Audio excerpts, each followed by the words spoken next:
Greetings, everyone. What must a Jew believe? Are there specific propositions or ideas about God, the universe, or human beings that a religious Jew must accept? Much has been written on this contentious issue. Today, we'll be addressing this topic by broaching the subject of dogma and heresy within the history of Jewish ideas. With us to discuss this topic is a prominent expert, Professor Marc Shapiro. Marc Shapiro holds the Harry and Jeanette Weinberg Chair at the University of Scranton, Pennsylvania in Judaic Studies. He completed his PhD at Harvard University under Professor Iggerot Malkhei Rabbanan. He is the author of numerous books and articles on this topic, as well as in many others. All his books, at least I have found them to be remarkably informative and engaging and enjoyable. The book that he has written, which most pertains to our topic today, is called The Limits of Orthodox Theology, Maimonides' 13 Principles Reappraised. It is a great pleasure and a privilege for us to welcome Professor Shapiro to the podcast of Jewish Ideas. Welcome, Professor. Thank you. Happy to be here. Excellent. So let us jump right into it. Let us start talking about dogma in the history of Jewish ideas. Before we do, I wonder if we can agree on something like a working definition. When we talk about dogma, specifically within this religious context, what is it that we mean? Well, primarily, dogmas are ideas that you're obligated to believe. For the medievals, the Rambam in particular, and others, lack of belief in dogma would render you a heretic, even without a share in the world to come. So it's, I guess you can call it salvific, in that belief, the dogma determines salvation, if we want to use that perhaps Christian term. It's an obligatory belief. And let me add, it's an obligatory belief, and not just for the community, to be a member of the community. It's obligatory belief in determining the fate of your eternal soul in the afterlife. That's how they understood it. I see. In which case, let's jump back to as early as we can possibly go, because this is a question that I'm very curious about, which is, where can we identify the very first instance of dogma within the canon of Jewish texts? In other words, let's take a look at the biblical text, for instance. Can one from there see instances of dogmatic statements that it is very clear that Jews have to believe? Or is this somewhat anachronistic and doesn't fit in to the category that we're talking about today? Well, I don't know if it fits in exactly, because as we'll talk about maybe later, the whole idea of dogma really arises in a certain context, really in the Islamic world. But the notion that certain beliefs were accepted, that without them there's no religion, I think that goes back as far as the religion. I mean, I am the Lord your God. Although most assume it's not a commandment in the Ten Commandments, but it's obviously the basis of everything else. And then if you look in the Gemara, you have discussions, not in detail, but for example, in the Mishnah in Sanhedrin, it mentions certain things that if you don't believe in it, you're a heretic. So clearly implicit, there's assumption that you must believe certain things to be part of the community. I'm not sure whether there's this notion that you won't have a share in the world to come in the Torah or in the Nach, but certainly there are beliefs implicit, and by the time you get to the Talmudic period, we see the beginnings of dogmatic formulations, if only in the negative sense. The one who denies this is out of the fold. Maimonides is going to be significant, is that he adds a positive element as well. Right. Okay, we'll get to Maimonides soon. I want to press you slightly on what you said here with regards to the Tanakh, is that, so you have certain seemingly dogmatic statements like, I am the Lord your God, or Shema Yisrael, right? The God is one, let's say. And these do seem to be basic foundational beliefs. But are they foundational beliefs logically? In other words, all other Jewish belief and practice stem from them, and therefore one has to believe them, otherwise the rest of the system doesn't make sense? Or is it something closer to dogma in that those beliefs are necessary even without the rest of it, even just separate from everything else? These are intellectual propositions that you have to accept. I would assume the latter, because the Bible recognizes that people are complicated and not everyone follows everything, and there's a striving to be better. But what stands, I guess, at the base of it is I am the Lord your God, and then follows everything else, Shema Yisrael. So I think even from the beginning, and this isn't a novel position, Salman Schechter deals with this, and he makes the point that religion has to have dogma. Even Mendelssohn, who's often associated with this idea of the dogma of dogmalessness. The fact is that he also acknowledges that there is dogma and in a much more limited sense, without which the religion would be unimaginable. Correct. Except, of course, for Mendelssohn, the dogmatic statements, the philosophical dogmatic statements, have to be universal. They have to be amenable to all human minds and rationally comprehensible by everyone. That does seem to be a centerpiece of his philosophy, if I'm correct. But I think the statement you mentioned, for instance, "I'm the Lord your God," or "Hear, O Israel, the Lord is one. The Lord your God, the Lord is one." That would also be regarded. In the biblical period, they also assume that idolatry is something that should be wiped out from everyone. So there's this assumption there as well that everyone should be able to recognize the notion of a one God. Excellent. I'd like to question you about the Mishnah that you mentioned in Sanhedrin. So this is, a 3rd century text, although seemingly from traditions earlier on. And it is, again, a very brief text. It says, I'll paraphrase in English, all of Israelites, all Bnei Israel have a share in the world to come, except for certain people who do not have a share in the world to come. One who says that there is no resurrection from the Torah, in Tchiat Meitim min Torah. Number 2, someone who says there is no Torah from heaven, in Torah min Hashamayim, that the Torah given is not divine. The Epikores, which is not defined in that particular Mishnah, but it's actually a very brief list. And this seems to be the only dogmatic statement, or the only real collection of dogma in the Mishnah or the early rabbinic canon. And I wanted to ask, it seems that Chazal, the rabbis of the Mishnaic Talmudic period, did not systematize, did not have a framework of dogma. And this is slightly curious to me. Is this because Chazal in general did not systematize? Or preferred not to? We look at the Talmud and you have tractates in which there are a wide array of genres within the same book, and therefore there is no systematization of dogma, like there is no systematization to a full extent of Jewish law or of anything else. Or was there perhaps another reason why Chazal were not keen on giving a precise list of Jewish dogma?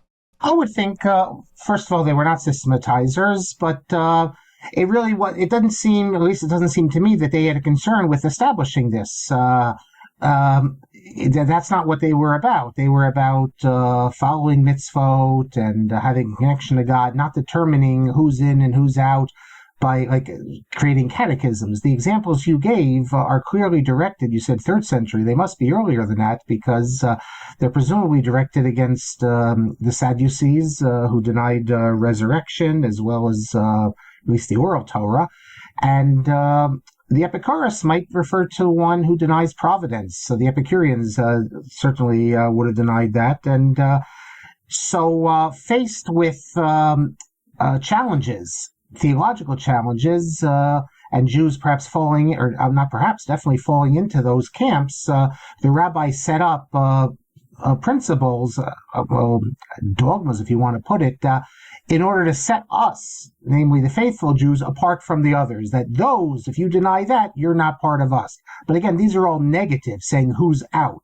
Later, we'll see the notion of a dogma, like I mentioned before, the salvific dogma, that determines in a positive sense what you must do. We don't see that from the rabbis. What we see is the negative, what you can't believe if you want to be part of us. I see. Interesting. Okay. So then we are, we'll get to part of what you said later, because it's very interesting what you said, that at least the way you see it, the way it is formulated in that particular Mishnah in Sanhedrin, it is possible that those particular dogmas or catechisms, as they are expressed there, are reactive to a certain degree, that they are aware of certain groups, let's say Sadducees or Epicureans, who hold doctrines that are antagonistic to, let's say, traditional Judaism, and the rabbis wanted to specifically ban or sort of place those ideas outside the camp. So we'll get there in a moment, but going fast forward for a few centuries later, I want to talk about the rise of Jewish philosophy. So really the first major example that we have within the history of Jewish ideas of something that is noticeably medieval Jewish philosophy is the 10th century with Saadia Gaon, who publishes his work, which is translated into Hebrew as Sefer Emunot V'Deiot, the Book of Ideas and Opinions. And it is really with Saadia, as you mentioned in your book and others, that the ideas of dogma or formulating dogmatic principles becomes a subject of inquiry, a subject of interest. And I would like to ask, why now? What changed? What was it with the onset of medieval Jewish philosophy that suddenly sparked an interest in dogma? Yes, you don't need to be an academic to come up with this answer, because already the Abarbanel, later of Shlomo Luria, says, and they're referring to Rambam, not knowing perhaps about Rav Sadia Gaon, but it's the same idea, that it was a Jewish response to medieval Islamic philosophers. The medieval Islamic philosophers were the ones who put their own faith in the form of principles. There was discussion among the Muslim philosophers, what must a Muslim do or believe to go to heaven? Who will go to heaven? So this is an important theme that's discussed by various early Islamic thinkers. And clearly the Jewish texts are responding just like they respond in so many other ways. They're in the Islamic world. That's why this arises in the Islamic world. So then let me ask you a question which historians generally hate to be asked, which is a counterfactual question. Meaning, were Jews not living in those lands in which there was this rise in, let's say, Islamic philosophy, which is heavily based upon ancient Greek philosophy as well? Do you think it is possible that the Jewish scholars would never have formulated or attempted to build specific frameworks of dogma? I think that's likely, that they wouldn't have built the frameworks of dogma. This doesn't mean that they wouldn't have had beliefs that they assumed are what we share, and if you don't believe in it, you're not in the fold. But in the sense of creating entire dogmatic systems with such detail, formulated on the model of the Islamic world, you wouldn't have had this, as you don't have in medieval Ashkenaz. You don't have this. Again, this doesn't mean that people in medieval Ashkenaz did not think that certain beliefs were what defines Jews and what's important for Jews to believe. But the way it's formulated, especially in the salvific, if I can use that term again, the idea that the dogma is what keeps you in the fold, and lack of the dogma is what keeps you out of the fold, and the idea that beliefs should be made front and center as opposed to practice, I don't think that would have happened. Not to mention the fact that you have to wonder, certain doctrines, like the third principle of God not having a physical form, that becomes very important in the Islamic world. It's not important at all in the Jewish world. That doesn't mean that the typical Ashkenazic Jew thought God had a physical form, but that doesn't mean that they were interested in declaring as heretics those who thought differently. And the other principles as well, which might be seen as responses, the seventh principle, that Moses is the greatest prophet. Well, when you're in the Islamic world and you have people speaking about Muhammad as the great prophet, you can see as maybe that would be important. In the Christian world, why would that be front and center? So there's no question. As I said, the Barbanel, Marshall, Shlomo Luria, and others have already pointed out, coming only out of the traditional world, they saw the novelty in the building of dogmatic systems, and they explained it as a response to what Jews needed in the Islamic world. It is also interesting that it seems to have been the province generally of rationalist Jewish philosophers to try and build. I mean, Sadia, Rambam, as we're going to get to, Yosef Albo later on as well, these are all firmly within the rationalist camp. Those in the non-rationalist camp, let's say Rabbi Yehuda Halevi, the author of the Kuzari, or the Kabbalistic authors and their various output, they didn't expend time and energy, seemingly, building these kind of catechistic frameworks. I think because they were not reading the philosophical works, the Islamic philosophical works. That's if you're reading Islamic philosophy or philosophical works and you see the importance there to systems of dogma, you're going to apply it to the Jewish world. The writers you referred to were not really in those worlds. Of course, they also assume that certain beliefs are true and should be believed, but to put it in the form of dogma. Again, dogma meaning if you deny it, you're a heretic. You're not part of the community. You need this to go to heaven. It's an obligation to indoctrinate everyone with certain ideas. That really comes out of the Islamic world, the Islamic way of thinking.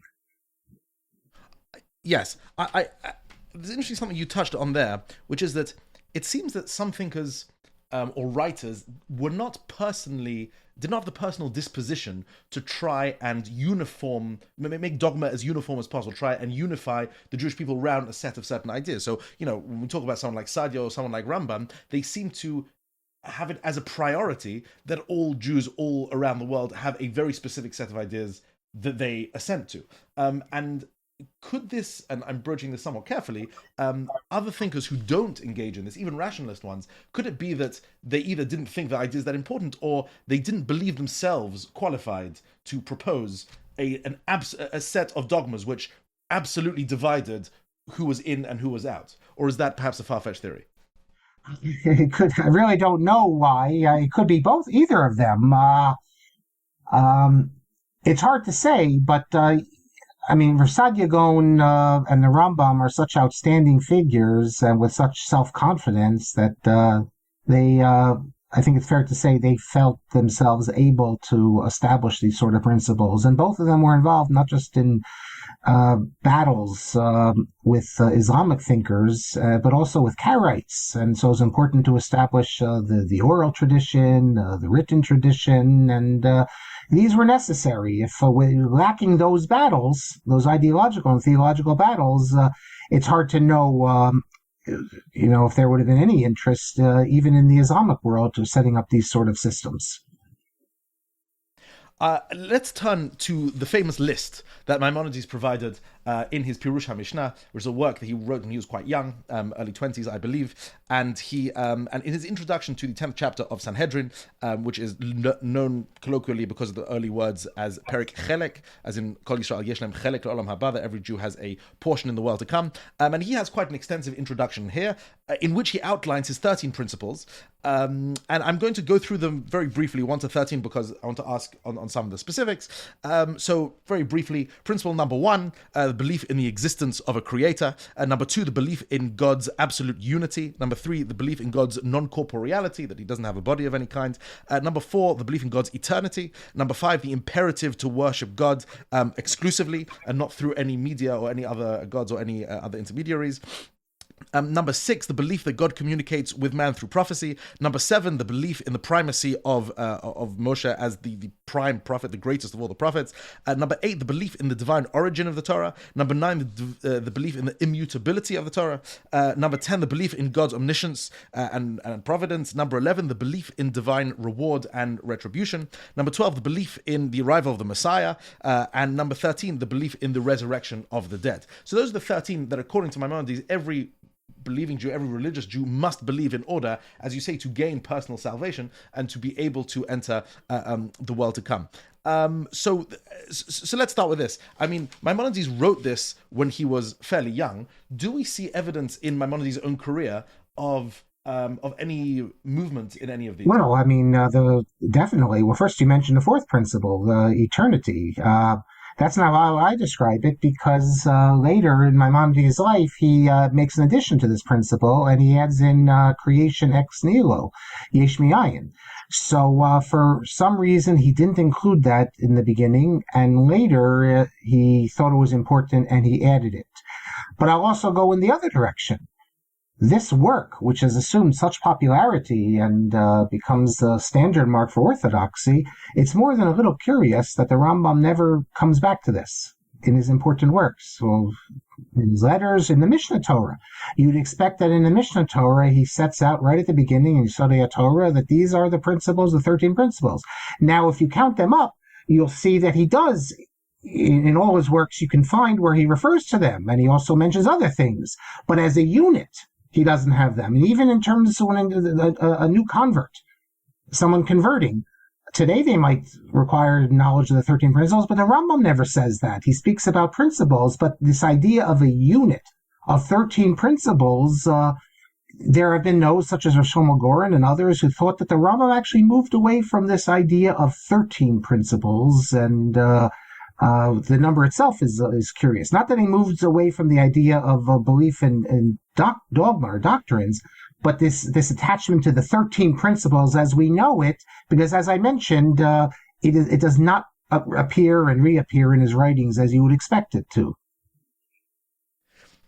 Yes, and more than that, to add on to that sort of perplexity, which is that why is it the case, or let's put it this way, it is a rather curious list. If we are constructing a list at all, this list seems to include some things which are questionable and not include other things which we would imagine to be central. So, one imagines sort of belief in the resurrection of the dead, or the belief in God's absolute unparalleled unity, or things like that, which are, the unity position perhaps, but perhaps the belief in the supremacy of the prophecy of Moshe. These seem to be odd, or not necessarily what one might have otherwise thought of as central to the religion, whereas beliefs like chosenness, Bechirat Yisrael, the idea the Jewish people are chosen, the idea of free will, which he does bring up later and calls an ikar, but does not include in this list, and other certain, I would say, very fundamental, Eretz Yisrael, for instance, the existence of a specific land. There are certain core principles which, if you stopped your average believing, practicing Jew and asked what is the core of the Jewish religion, name me a list of principles, the list would likely look something quite different to this. Do you agree with that You're statement? making a good point. Free will, which the Rambam elsewhere says is the fundamental principle, without which the whole notion of mitzvot, of reward and punishment, makes no sense. It's not included in the list. There's been a great deal of discussion by both traditional commentators as well as academic scholars. If you would remove resurrection entirely, it would not affect Jewish life, observance, but it's mentioned in the Mishnah. So I think that has to explain why it's there. As for Moses, the supremacy of Moses, which was challenged, there's certain midrashic passages that imply that say actually that the Mashiach will be greater, and we have figures who claim that the Messiah will be greater than Moses. So why the insistence on that? People have claimed that this is a direct response to Islam. Now, if that's the case, then basically it's more of like a political principle. It's not an absolute principle, because without the Islamic world, you never would have had that. So you can give other examples where it's not clear why that would have been included. Also, the idea of 13. Is 13 an artificial number? Why not 14? Why not add free will? Yes, people will say that reward and punishment's there, and reward and punishment is unimaginable without free will. But other things are unimaginable. You could say that without prophecy, you can't have Moses as the greatest prophet, and yet it's both of these are included. So this is one of the mysteries. We're not really sure why Maimonides left certain ones out and why he saw the need to include. Resurrection of the dead could have easily been included with reward and punishment. So it's not clear, and no one's been able to give a satisfactory answer. And as I said, the perplexity has only increased because the Rambam doesn't seem tied to this number in later writings, where he has no problem listing these other important things. Creation of the world, which he only includes later. Why wasn't it included at the beginning? Is that a sign that at one time he didn't regard it as an Ikar Emunah, and later he changed his mind, or he didn't think it was important to be included? It's hard to know. Right. There's one possible explanation proposed by the late Chief Rabbi Jonathan Sachs, who had this. It's a sweet idea. It's more of a rabbinic solution, I think, than an actual solution. But he said something along the lines of the Rambam did actually have 14 principles, because he had his 13 principles, but there was also another one which was free will, which the Rambam does call an ikar. But Jonathan Sachs says that Rambam only listed 13 because these 13 are the faith that we have to have in God, whereas free will is the faith that God has in us, and therefore it's part of it, but it's not included in the 13. Which it's sweet, it's nice. I wouldn't classify that as a fully satisfactory answer to this conundrum, and I agree. The conundrum it sounds more like a sermon.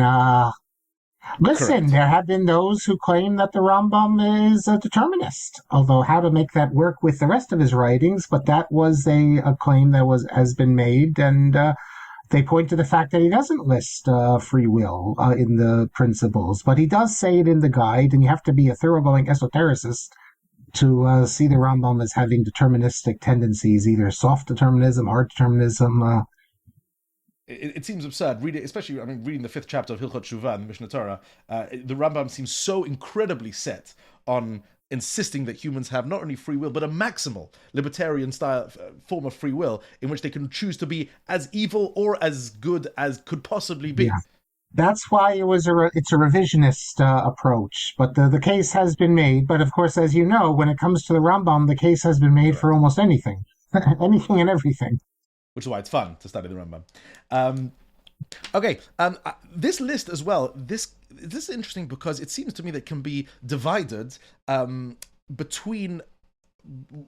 Well, it can be divided into the following two categories. Some items on this list seem to be philosophical, right? Things that can be debated by philosophers and decided upon through some sort of philosophical method. Whether that's valid or treated as valid today is a different story.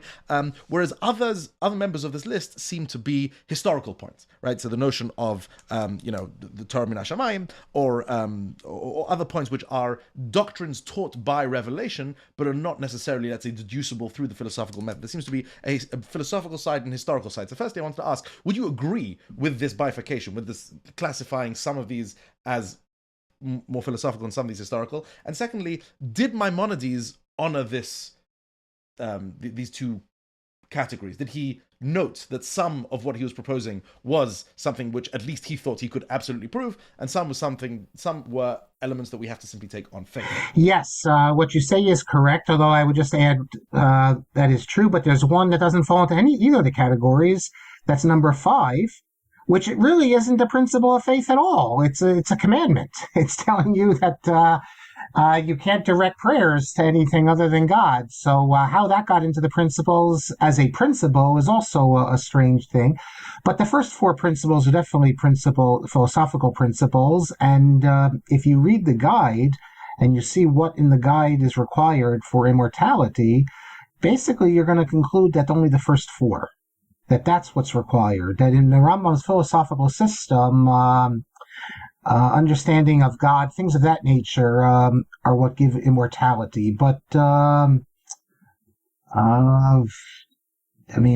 you believe Moses is the greatest prophet, let's say you're wrong on that. Why should that remove you from immortality? Assuming immortality is a natural process, which according to Maimonides it is. The Meiri refers to the Rambam's conception, he calls it a tolda, that is, you achieve the certain knowledge that you need, and then your soul lives on. It would seem that the other principles are, at least it's hard to see how in the Rambam's philosophical system they really work. Now you sound like an esotericist. No, because I don't think this is esoteric. I think this is pretty explicit. On what basis can the Rambam make the statement that if you don't believe that Moses is the greatest prophet, you have no share in the world to come? What's the basis of that statement? Is there a passage in the Talmud that tells us this, or other things as well? It's hard to know. For the Rambam's understanding of immortality. Now, it's true that some of the others are historical, but you take, for example, reward and punishment. I think you put that in with the historical, but that's not historical. That would also be theological. What I mean by historical is that this is something that, actually, I'm not sure, reward and punishment perhaps could be put in the philosophical category. What I mean by historical is doctrines that were taught through revelation and can only be known through, let's say, a historical event that it was taught, or that it's a part of the tradition of the Jewish people, not something that a philosopher sitting in a room with a pencil and a piece of paper could figure out for themselves. Where it seems that the, let's say, unity or incorporeality of God could be among those categories. Certainly the unity and incorporeality of God is thought to be is something that should be philosophically evident. So yes, I would agree with that. Yes, for Maimonides, because he thought his understanding is that at least the philosophical principles are attainable by human intellect. Now, this raises the question that Rav Yoel ben Nun actually writes about, that today, post-Kant, modern thinking, we don't assume that these matters can be proven, and he makes the argument, daring perhaps, that based upon the Rambam's own understanding, none of these principles today should be regarded as principles in the way the Rambam thought, because they are not self-evident and able to be proven by human intellect. So he basically pulls the rug under the whole notion of principles of faith in the Maimonidean sense, which he assumes that it have to be understood. But that's what I would add. Only comment to that is that's only referring to the philosophical principles, as you point out. The idea that there's a revelation, Moses, all these things, those are only known from revelation. So it's not. It's only the philosophical principles that are known through human intellect. I want to ask, I mean, do you think that's plausible? In other words, if Maimonides is saying that the principles, the fundamental principles that Jews must believe in, at least a portion of them, are philosophically provable. In other words, that Jews must believe them because any sane person who has done the philosophical legwork will eventually arrive at these conclusions. But if there's no conclusive proofs, but today we don't have conclusive proofs, and therefore he says the Rambam wouldn't regard people who didn't accept this as heretics. The problem is, though, that the 13 principles include other areas. When you get to the other second half, like you mentioned, which are not susceptible to proofs, and therefore, what you're going to say that only the first principles the Rambam would require logical proofs, but the last half no. It makes sense that they're all one thing here, and the Rambam himself is clear that even principles, even philosophical principles that you can attain through human knowledge. So, for example, God is incorporeal. Everyone should be able to figure it out themselves. But in the guide, in Book 1, Chapter 34, in case people were wondering, and some people think this is a response to the Raavad's criticism in Hilchos Tshuva, Chapter 3:7, what about the unwitting heretic, the one who doesn't know any better? The Rambam's response is, well, then he should have learned. He should have relied on the authorities of the times. So even if I would say in response to Rabbi Ben Nun, that even if this cannot be proven, that people on their own can come to it, we still have a tradition about all these matters, and for the Rambam, that seems to be enough to keep you in the fold or out of the fold. Right. I mean, yeah, I think it's the line attributed to Rav Chaim Soloveitchik, right? A nebucha apikoris is oichan apikoris. Yeah, well, that's the great dispute between the Rambam and the Raavad about the unwitting heretic, where the Rambam, for him, it doesn't matter, and as you say, Rav Chaim says, apikoris, nebucha apikoris is oichan apikoris, and the Raavad thinks, and there's a whole tradition. It goes down. You have the Rambam's position through Yosef Albo down to Rav Kook, and also the Raavad's position. But the Raavad's position through Yosef Albo and Rav Kook. But this is because for the Rambam, the world to come is a natural process. For whatever reason, if you had these heretical views, your soul does not live on. For the Raavad, the world to come is something given to you from God. Well, since a reward. So since he's God, he can certainly overlook your unwitting heresy, kafira b'shogeg, as we might call it, and he can grant you the world to come. Yeah, this is very interesting, presumably because viewed through that lens, we can see the Rambam as thinking of himself as doing the Jewish people a great favor by enumerating very precisely these 13, because he thinks, well, all the average Jew needs to know is to know these 13. He doesn't need to do the heavy lifting of figuring them out for themselves or figuring out why he needs to know them. He just needs to accept them, pronounce them as correct, and sort of. Yes, that's what we call the metaphysical interpretation. If you're asking why the Rambam postulates the principles, and that was stated by Arthur Hyman, but you also find earlier figures to do it, Menachem Kellner. The idea is that it says Kol Yisrael Yeshem Chel Kol Haba, but if you need to know these advanced philosophical things, then how is it that everyone has a share in the world to come? So by insisting that every Jew will at least get a basic level, even the prototypical ignorant men and women, that even they will have certain basic knowledge, metaphysical truths, then you're really ensuring that the Mishnah is correct, that all Israel, they might not have a very big share in the world to come, but at least they'll have a basic share. And this is important for the Rambam, because the Rambam, certain things doesn't really matter to him. He says that if the masses want to use God's holy name and write it on the outside of mezuzah, that's fine. It's foolishness, but okay, they can do it. It doesn't affect the mitzvah itself. But if it's affecting the mitzvah itself, then we need to correct them. The Rambam always distinguishes between things that deal with ikarei emunah and otherwise. Even the masses, he says this in the guide, need to be indoctrinated into the idea, the children, the women, that God does not have a physical form. Because if they believe God has a physical form, their soul can't live on. If they want to believe the angels have a physical form, that's wrong, but he's tolerant. They can believe it. So we see that the Rambam, as I understand him, really acting in a rabbinic model. We have Islamic philosophers who really were elitists, who were separatists from the masses and had no concern. But the Rambam's also a communal leader. And therefore, for him, it's important that the masses are also taught certain theological truths. So you mentioned something which I want to jump in on, which is that something, let's say a principle like the incorporeality of God, the notion that God doesn't have a body or any physical dimension or description of any shape or size.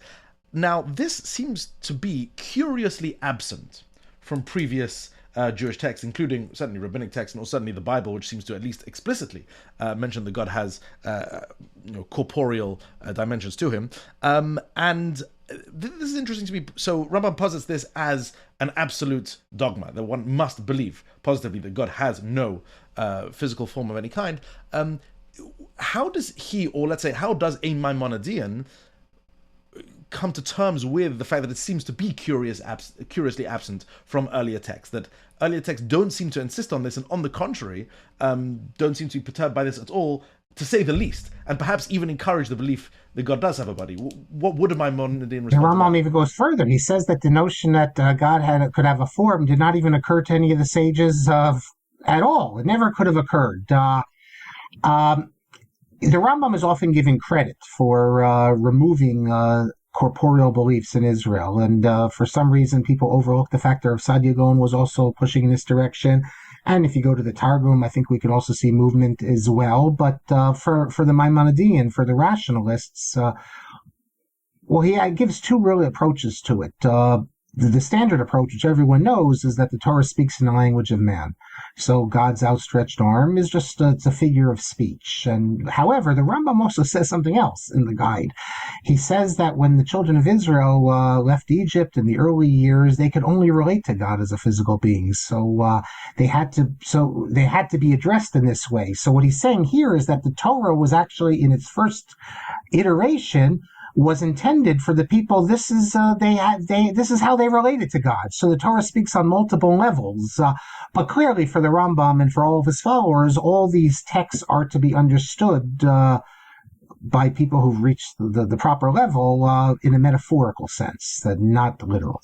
So this is very curious. So this is a very curious doctrine the Rambam proposes here, because if he's saying, and this is quite well known, Rambam believes that the Torah is to be understood slightly differently in different generations, in the sense that now we have a more advanced philosophical understanding of religion, and therefore certain texts have to be reinterpreted in certain ways.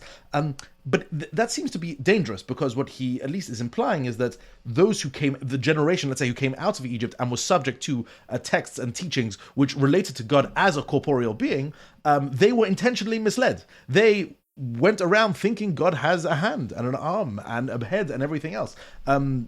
Were they given the key, knowing that this isn't really the case? In other words, according to the Rambam, were they taught it, but also alongside taught that God wasn't really corporeal, or were they simply allowed to be misled? What he says is that they were taught in accordance with their level, and so begins a teaching process. Of course, this raises the issue, then what about the Olam Haba? Does that mean they have no share in Olam Haba? Which exactly. There are these passages that speak about the Dora Midbar not getting Olam Haba, but as I recall, but we're talking about the masses, the Hamonam. And this is the period also, sacrifices, as you know, the whole notion of sacrifices, which he portrays that is also something of a lower level, which then can be raised up and understood in a more sophisticated fashion. And what I mentioned about, he mentions this in the guide, and if you look, I think it's Cusby there, he talks about how they had to be instructed, little by little. But he sort of throws that out, and it's often forgotten. Usually the way he speaks about it is he just gives the metaphorical meaning of it. But he does say, and it makes sense, that people need to, obviously they need to be taught. The Rambam says you need to teach people, but the thing is, if in his understanding, if let's say you're dealing with a population, if you teach them about an incorporeal God, that basically is teaching them atheism, because they can't relate to such a God. So you need to work slowly. And this, I think in the Rambam's conception, this happened very, very quickly, that they were able to move beyond that. Because otherwise it's hard to make sense of how he views the whole history of the people of Israel. But coming out of Egypt at a very low level, and we have rabbinic texts that speak about the low level, which you can tie into this, which maybe he's working on, the level of impurity that they were, the 49th level of impurity sort of thing. So we have passages that speak about that the generation of going out of Egypt, the same generation that saw miracles that even Ezekiel the prophet didn't see. We also have passages that speak about them on a very low level. It could be that by the time they entered the land of Israel, all was good and all was right. It's hard to know. But if you look in the commentaries, they they deal with this text in the Rambam that I mentioned about the reason for physical terms. But the Talmud also has physical terms about God. And the Precisely. Midrash. It's difficult to... Right, it takes a lot of, let's say, Maimonidean imagination to be able to read the text of the Talmud and say, the rabbis who used all these rather extravagant physical descriptions of God or of the upper realms, to say that, all of these, without any indication in rabbinic text, all of these are in fact metaphorical, all of these are in fact not to be taken literally, and the rabbis never seem to intimate this. They never seem to bother to tell their audience that this needs to be the case. What you are machavein to Rav Isaiah of Trani, Rav Yeshaya of Trani, the Rid, he actually has a long polemic against the Rambam's whole approach on this, and he's forthright. Unfortunately, when I wrote my book, I didn't know about this source, but I just published a translation of it. It appears in a volume that just came out. He says absolutely there were sages who believe God has a physical form, and he says we see that they're careful to tell us about small things like muktzah. How is it that if they thought this was important, that they would have not told us about that God doesn't have a physical form? But in terms of the Rambam also thinks the notion that God has a personality, that God cares, that God gets angry. All these things are not to be understood literally.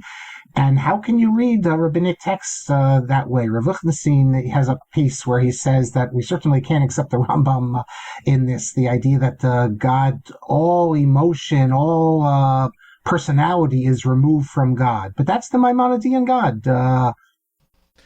Although that doesn't appear in the list of 13. In other words, the anthropopathism that Maimonides proposes, the notion that God doesn't even have any kind of emotions or any kind of personality that can be spoken of, that does not make its way into the list of 13. Perhaps you can say it's implied, correct.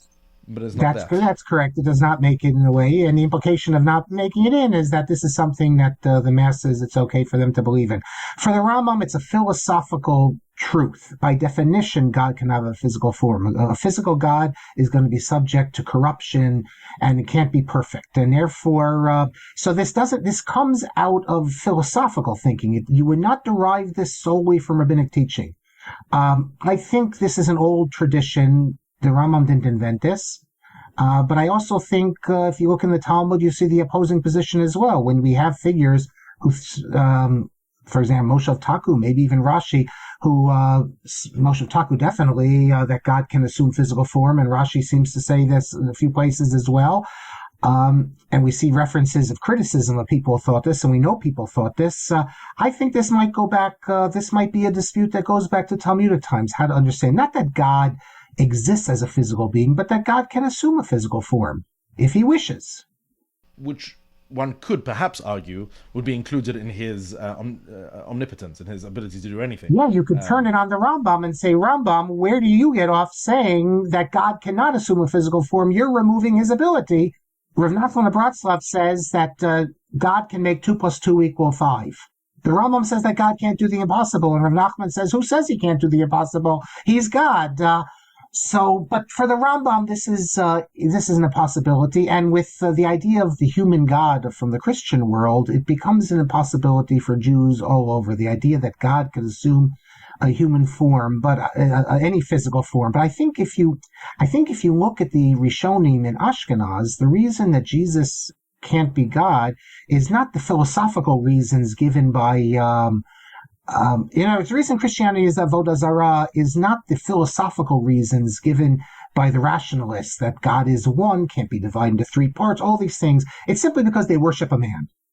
And, they weren't, the philosophical problem with corporeality isn't what troubled those in medieval Ashkenaz.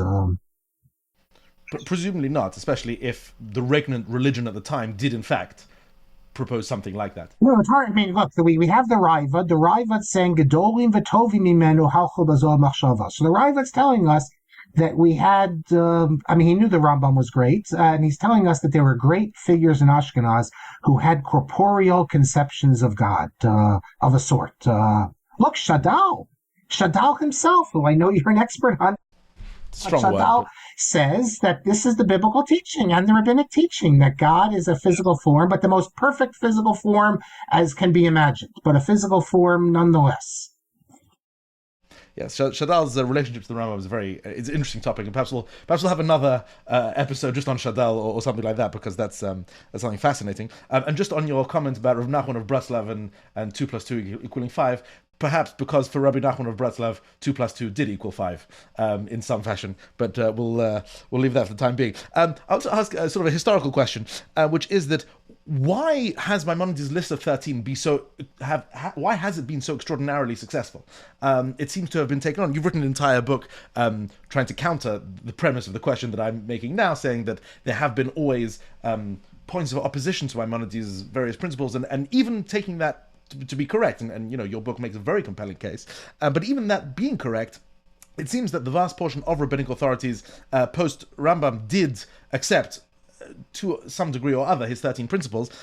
Why is that the case? Was it just the Rambam's tremendous personal authority, or is there a quality of this list of 13 that has made it so enduring? Well, 13 principles are often used as a shorthand for correct belief, even if the people who's speaking about the 13 principles come Elul or reciting Slichot directed towards angels in opposition to the 13 principles. So it becomes there's an audio from Rabbi Willig from Yeshiva University saying, well, that maybe Shapiro's right, but we accept at least 12 and a half of the principles. But at the end of the day, this did become the standard. There's numerous poems about it. We have the Yigdal, we have the Animami.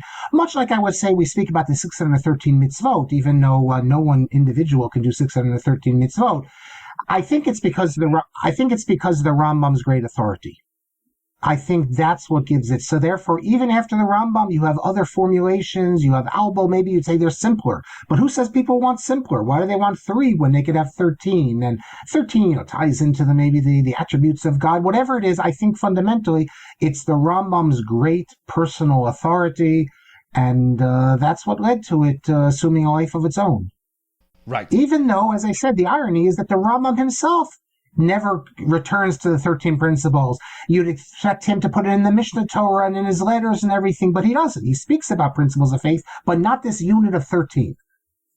That's true, although in the Mishnah Torah, in Hilchot Shuvah, he does list who is considered to be a heretic, and he has various categories of heresy, which is also sort of a very Maimonides. But he doesn't include him as the 13. Correct. No, he doesn't. And in fact, he misses one out and doubles. So it seems that he wasn't as tied to this youthful formulation. He always was tied to the notion of dogma, but the 13, and that's what becomes accepted, the 13. And as many people have said, in response perhaps to the book, it's really not the Rambam's 13, it's what Klal Yisrael has determined are the 13 principles. I think it's the Rambam's authority that gives it its significance. So I want to expand on a point that you alluded to there, which is the possibility of a fluid model of dogma. The notion that dogma, perhaps, while being central, dogmas can change. Or that dogmas can be considered dogmatic in one generation, but actually be demoted to the level of principle, perhaps, in another generation, or vice versa. Principles that were merely principles that were generally believed can be elevated to be articles of faith in another generation.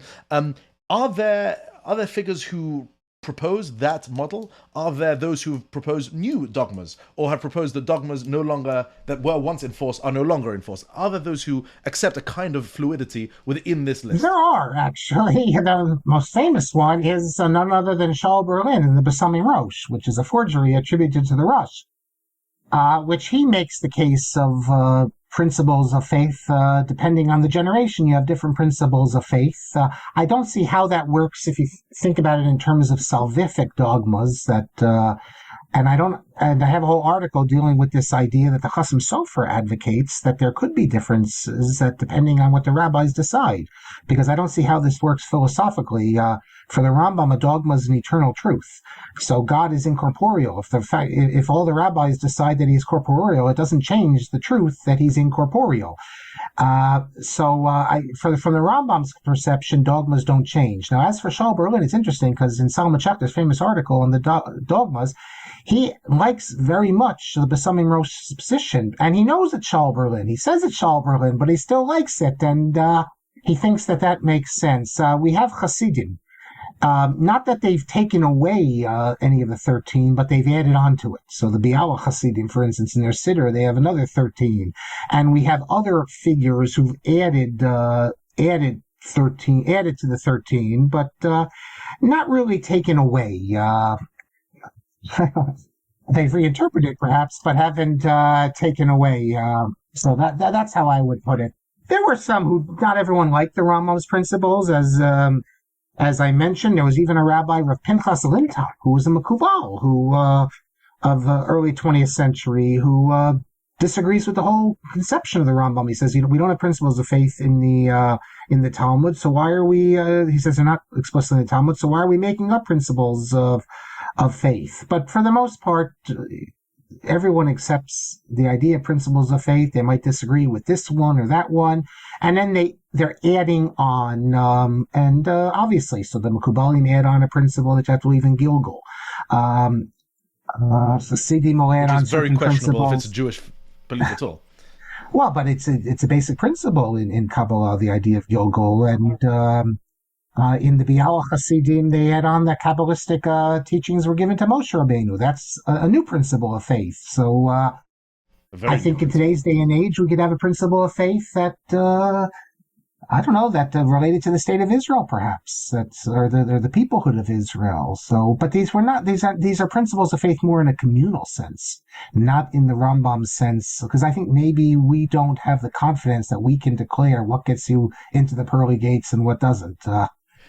It seems to me that many who propose, let's say, new principles of faith or changing the principles of faith, do so in a way that seemingly the Chasam Sofer describes, and if you're correct, and based on the Besamim Rosh, in which, the rabbis of each generation, or the authorities, much like they have the ability to decide or to fix the legal requirements, the halachot of each generation, or halachot as they see it, the halachic principles, so they have the ability to decide on dogmatic principles. The problem is that dogma is a sort of a third rail. It's an extremely powerful tool and dangerous tool. If, let's say, as you say correctly, let's say the Biala Hasidim are adding on principle after principle, well then it narrows progressively further and further who gets entry into the pearly gates. Okay, but see, I don't know if the Biala Hasidim they're doing it in a positive sense. I don't know if they're saying, if you deny, for instance, one of the principles is that the teachings of the Baal Shem Tov are true. I don't think they're saying that if you deny that, at least I hope not, that you have no share in the world to come.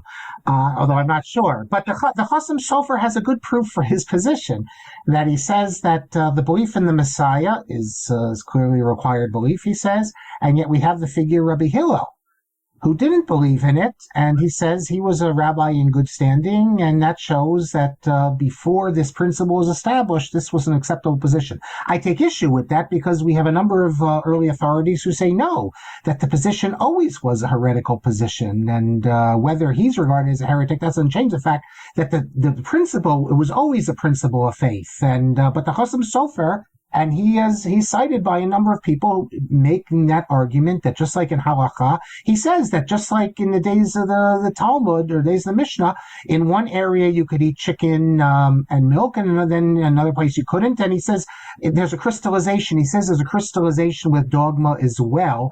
And so I have an article on this topic because I don't see this as reflected in the way the Rambam understands dogma or the other Rishonim. In fact, I don't know of any Rishonim who understand dogma is able to be changed based upon the ruling, the majority ruling of the rabbis. It's a shockingly, in quotation marks, progressive stance, especially from the Chasam Sofer, who's famous for saying, Chadash Asur Min HaTorah, that innovation is fundamentally prohibited. The position that there is a certain fluidity and ability to innovate and update the list of cardinal principles. Rabbi Bleich, in the introduction to his book, With Perfect Faith, Rabbi Bleich accepts the Chasam Sofer's position and he quotes it. But I think it runs into the logical problem of that the Rambam sees a dogma as an eternal truth, not as one decided.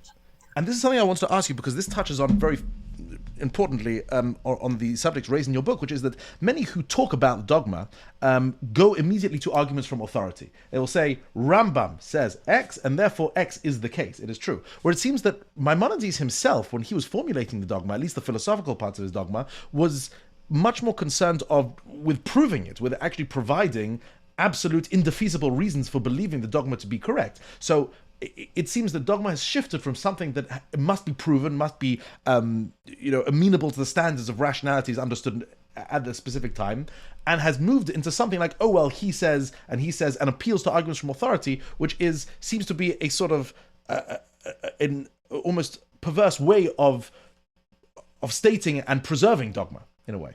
Well, I think because the Rambam is speaking philosophically, and subsequent to the Rambam, we're speaking theologically. In theology, the most important thing are authorities. Of course, with the capital A. The dogma is asserted because of the Rambam's authority. But the Rambam wasn't speaking like that. It's a completely different conception. So much so that today the argument will be made that we can't disagree with it. Why not? Because of the Rambam. It's based on his authority, not on the truth or falsehood of it, but it's the authority of the Rambam. That's not the way the Rambam is formulating his dogmas, at least not the philosophical ones. I'd like to possibly broach one last question, which is a bit of a broader question, and perhaps I've formulated it unwisely, but it's something along the lines of, in your understanding, is dogma within Judaism something, to borrow a metaphor from sort of a high-tech sector, is it a bug or a feature? In other words, is it something which in fact lies at the very root of the entire system, and it is in fact desirable to tease it out and to have it explicit, and therefore everyone knows? This seems to be at least the position of the Rambam, that it is not only desirable but absolutely necessary to have everyone on board with exactly the same list, or is it seemed, and therefore it is a feature of the Judaic system, or is the formulation of dogma something like a bug, something that didn't happen during the biblical and rabbinic periods precisely because either they weren't interested in it, or maybe something they assumed, or perhaps they were willing to live with a certain amount of diversity of opinion within the dogmatic sphere, but it's something that cropped up during the medieval period precisely because there was a sort of a necessity for it due to a defensive posture vis-a-vis other religions and other philosophical systems of thought, and therefore it is a bug in the system which can and ought to be excised, perhaps along the lines of something like the Chasam Sofer's position. I actually think they're both correct. As I mentioned in the introduction to my book, I share Solomon Schechter's view that to have any coherent religious system, you need to have dogma. Not in the salvific sense of the Rambam, to say that, well, if you don't believe this, you have no share in the world to come. The Rambam could say that. It's not for us to say. I'm much more inclined to the Raiva, that leave it to God. He'll know what's best to do. But a religion without certain basic ideas, especially a communal religion, doesn't make sense to me. So I think that's necessary. However, over time, with the elaboration of dogmas and all of its details, those are the sorts of things that I would include it in, to use your term, the bug, because then that became full of disputes back and forth. And sometimes the disputes are such that they're arguing in great detail, and at the end of the day, it's almost like a Teku question, well, we're never going to get the answer to this, and why are we spending our time focusing on this? We have so many more important things to do, which you can do in this world. Maybe after 120, then you know the answer to this, but there's no way to determine this. But when you deal with fundamentals, which are clearly taught in the Torah and by the sages, and without which, and this is what Rav Yosef Albo says, this is the definition of a dogma, something without which the religion would be incomprehensible. Those, I think, are vital. So that is what I would call a logical dogma. A dogma that exists not because depends on whether you can enter the world to come. Just upon that depends the comprehensibility or the sensibility of the entire system as a whole, and therefore you can posit certain foundations, because when you look at any system, you could deduce very basic blocks upon which everything is built. Axioms, if you will. Yes, but that requires to be a Jew in good standing, asserting certain fundamentals of the faith, that this is what makes us the Jewish religion, not the Christian religion or the other religions. I think Schechter is spot on that, as he says, the center is going to be dogma. The question is it going to be limited numbers of dogma, or are we going to expand dogma? And over time, dogmas have expanded and expanded with the goal, implicit but often explicit, to keep as many people out as you can because you don't think they're faithful. I would prefer trying to keep as many in as we can. Others like to set up the walls to keep people out. So therefore, rejection of Zionism becomes a dogma. Or so if you're a Zionist, you're out.